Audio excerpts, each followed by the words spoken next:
ప్రస్తుతం మనతో పాటు బీజేపీ నాయకులు శేఖర్ యాదవ్ గారు ఉన్నారు, Qutbulla assembly incharge. So Shekhar Yadav garu చెప్పండి, ఇప్పుడు కాంగ్రెస్ పార్టీ చేసినటువంటి హైడ్రా విషయంలో కావచ్చు, ఎందుకంటే వారు 6 గ్యారెంటీలు అన్నారు, నెరవేర్చలేరు కాబట్టి హైడ్రా మీద పడ్డారని మీరు ప్రధానంగా విమర్శిస్తున్నారు. ఇదే హైడ్రా కూడా స్టార్టింగ్ లో మీరే బీజేపీ నాయకులు కూడా సపోర్ట్ చేయడం అనేది జరిగింది. ఇప్పుడు అవన్నీ కాకుండా రైతుల కోసం దీక్ష చేపడుతున్నారు. సో ఏందంటారు, ఇక్కడ బీజేపీ కాంగ్రెస్ ఒకటని బీఆర్ఎస్ విమర్శిస్తుంది. సో ఇదంతా పాలిటిక్స్ డైవర్షన్ కోసమే అని చెప్పేసి అనుకోవచ్చా మీరు చేసిన ఈ దీక్ష? మీకు ముందు హైడ్రా గురించి చెప్పాలా, నేను రైతుల గురించి చెప్పాలా? ఈరోజు రాష్ట్రంలో సామాన్యుడు కంటి మీద కునుకులు లేకుండా భయంగా బతుకుతుంది. ఎందుకోసం అంటే హైడ్రా అనేది ఎందుకు మంచిదని చెప్పేసి అన్నారంటే, ఎవరైతే పెద్దవాళ్ళు ఉన్నారో వారు ప్రభుత్వ భూములను అన్యాయంగా పర్మిషన్ తీసుకోకుండా వారు కబ్జా పెట్టేసి కాలేజీలు కట్టుకొని పెద్ద విల్లాస్ కట్టుకొని వారికి భారతీయ జనతా పార్టీ వ్యతిరేకం. ఎందుకంటే ప్రభుత్వ ఆస్తులను కాపాడాలి. గతంలో ఒకప్పుడు ఈ హైదరాబాద్ లో కూడా చుట్టుపక్కల 2 చెర్లు ఏదైతే ఉన్నాయో వాటి యొక్క ఆనాడు నిజాం గవర్నమెంట్ లో ఆ యొక్క చెర్ల నీళ్లు తాగేది. కానీ ఈ రోజు ఆ చెర్లన్నీ ఏమైనాయి అంటే మొత్తం డ్రైనేజ్ తోటి అస్తవ్యస్తంగా తయారైపోయింది. రెండవది ఏంటంటే, మనకు ఈ హైడ్రా కమిషన్ గతంలో కేసీఆర్ గారు అయ్యప్ప సూచనని కొట్టి బడా బిల్డర్లందరినీ కూడా ఏ విధంగా రాబట్టుకొని వాళ్ళ దగ్గర కొన్ని దోసుకున్నాడో అదే విధంగా కూడా ఈ యొక్క రేవంత్ రెడ్డి ప్రభుత్వం ఈ హైడ్రా పేరు తీసుకొచ్చేసి ఒకటి తూతూ మంత్రంగా ఎన్కన్వెన్షన్ కూల్చేసి, అంటే మేము పెద్దవాళ్ళని కూడా సెలబ్రిటీస్ కూడా కూలగొడతాం, మాకు అందరు సమానం అని చెప్పేసి నమ్మించే ప్రయత్నం చేసి, దాని తర్వాత ఇలా పల్లారాజశెట్టి కాలేజీలు అయితేంది, మల్లారెడ్డి గారి కాలేజీలు అయితేంది, అసదుద్దీన్ ఓవైసీ కాలేజీలు అయితేంది, ఇంకా చాలా మంది ఈవెన్ దో ఇప్పుడు ముఖ్యమంత్రి సోదరుడు తిరుపతి రెడ్డి యొక్క ఇంటికి నోటీసులు ఇస్తారు. ఇట్లా అదే సామాన్యులకు నోటీసులు ఇవ్వకుండా అదే హైడ్రా కమిషన్ రంగనాథ్ గారు కూడా ఏమని అంటే, మేము నోటీసులు అని ఒకసారి చెప్తారు, ఇవ్వలేదని ఒకసారి చెప్తారు, ఇవ్వాల్సిన అవసరం లేదని చెప్పేసి మామూలు ప్రజలను వాళ్ళు రోజు కూలి చేసుకొని ఆనాడు ప్రభుత్వం పట్టాలు ఇచ్చినాయి. అదే కాకుండా కొంత 60 గజాలు 100 గజాలు తీసుకొని అవి రెగ్యులేషన్ చేసుకున్నట్టు కూడా వితౌట్ నోటీస్ తోటి కూలగొట్టడం జరుగుతుంది. ఇంకోటి దరిద్రమైన పరిస్థితి ఏంటంటే, మన శుక్రవారం నాడు నోటీస్ ఇచ్చేసి శనివారం నాడే కూల్చేస్తున్నారు. అంటే కోర్టులు అందుబాటులో ఉండే కాబట్టి ఇది ముమ్మాటికి ప్రభుత్వము బడా బిల్డర్లను బెదిరేయడానికి కోసము చిన్న వాళ్ళని పగలవకుండా వాళ్ళ జీవితాలను ఛిద్రాలు చేస్తుంది. కాబట్టి ఖచ్చితంగా భారతీయ జనతా పార్టీ ఎట్టి పరిస్థితుల్లో దీన్ని సమర్థించదు. ఇప్పటికే మా నాయకుడు మల్కాజ్గిరి ఎంపీ ఈటల రాజేందర్ గారు దీని మీద పోరాటం సాగిస్తున్నారు. వారితో పాటు వారి బాటలో మేము కూడా నడుస్తున్నాం.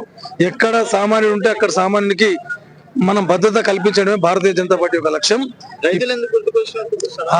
మంచి మాట్లాడిగారు. ఎందుకోసం అంటే, రేవంత్ రెడ్డి గారు కాంగ్రెస్ ప్రభుత్వం రాకముందు కాంగ్రెస్ ఏజెంట్ లోపల కల్లబొల్లి మాటలు చెప్పేసి వరంగల్ డిక్లరేషన్ లోపల ఏమని చెప్పారు, అసైన్మెంట్ భూములు, సీలింగ్ భూములు ఏవైనా ఉన్నా ప్రజలకు రిజిస్టర్ కాకుండా పెండింగ్ ఉన్నా, ఇది మన ధన్యతోటి సమస్యలు ఉన్నా ఖచ్చితంగా మా ప్రభుత్వం సాల్వ్ చేస్తుంది, మరి వాటిని కూడా రెగ్యులేషన్ అని చెప్పేసి అలా చేయకుండా ఇప్పుడు 6 గ్యారెంటీలు ఇచ్చారు.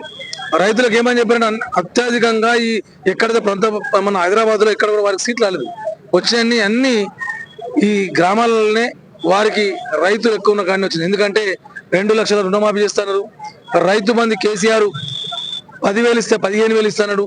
పెన్షన్ 2,000 ఇస్తే 4,000 ఇస్తా అని చెప్పారు. అదే విధంగా మహిళకు 2,500 వృత్తి ఇస్తా అని చెప్పారు. వడ్లకు 500 రూపాయల బోనస్ ఇస్తా అని చెప్పారు. మరి రైతులే కాకుండా రైతు కూలీలకు సంవత్సరానికి 12,000 రూపాయలు ఇస్తున్నారు. అదే కాకుండా కౌలు రైతులు కూడా వీరితో పాటు సమానంగా రైతు బంధు ఇస్తా అని చెప్పారు. కానీ ఈనాడు మరి అదే కాకుండా ఇంకోటి కళ్యాణ లక్ష్మి 1,00,000 రూపాయలు ఇస్తే ఆ ప్రభుత్వం 1,00,000 రూపాయలతో పాటు మేనమామగా బంగారం కూడా ఇస్తాను. ఇవన్నీ దొంగ హామీలు నమ్మి, ఈ యొక్క కాంగ్రెస్ కల్లబొల్లి మాటలు నమ్మి, ఈ దొంగ హామీలు నమ్మి వారికి ఓటేయడం జరిగింది. ఓటేసిన తర్వాత మన 42,000 కోట్లు కావాలి, రైతు రుణమాఫీ చేయాలి 2 లక్షల రూపాయలు పాక్షికంగా.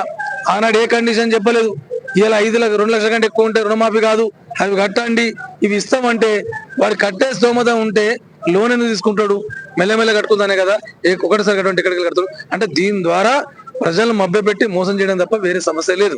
ఇంకోటి, రైతుల కళ్ళల్లో ఇప్పుడు మనం వారి యొక్క రక్తం చూస్తున్నాం. ఎందుకోసం అంటే ఈ రేవంత్ రెడ్డి సర్కార్ గింత మోసం చేస్తుందా రైతులతో ఆడడం, రైతులతో రుణమాఫీ చేసిందండి బీజేపీ. ఎక్కడ ఏ రాష్ట్రంలో అధికారంలో కూడా ఎక్కడ చేయలేదు. అరే బీజేపీ హామీ చేయలే కదా. ఇప్పుడు మేము ఏమంటాం, మా ఉద్దేశం ఏంటంటే 2 లక్షల రూపాయలు రుణం చేస్తామని చెప్పేసి నువ్వు దొంగ అమలు కాని హామీలు ఇచ్చేసి మీరు ఓట్లు దండుకున్నారు కాబట్టి మేము ప్రశ్నిస్తున్నాం. అది ఎందుకోసం అంటే సాధ్యపడిన హామీలు అవి. 2 లక్షల రూపాయలు హామీ చేయాలంటే 42,000 కోట్లు 42,000 కోట్ల చిల్లర కావాలి. నువ్వు కేటాయించి 32,000 కోట్లు అన్నావు. 32,000 కోట్లు ఇప్పటివరకు చేసేది 17,000 కోట్లే. మరి ఒక రైతు బంధు ఇంతకుముందు గత ప్రభుత్వంలో ఇవ్వాలంటే 2 బండ్లు 14,000 కోట్లు అవుతాయి. ఇలా 17,000 కోట్లు అంటే సంవత్సరం నుంచి వాళ్ళకు రైతు బంధు ఇస్తారు. అవే పైసలు రుణమాఫీ చేసినావు. ఖచ్చితంగా మీరు ఇచ్చిన హామీ ప్రకారం 2 లక్షల రూపాయలు రుణం చేయాల్సిందే. వారికి ఎక్కువ ఉండని 3 లక్షలు ఉండని 4 లక్షలు ఉండని నువ్వు చేస్తాను 2 లక్షలు చేయి, మిగతా 3 లక్షల వాళ్ళు కట్టుకుంటారు, మిగతా 2 లక్షల వాళ్ళు కట్టుకుంటారు.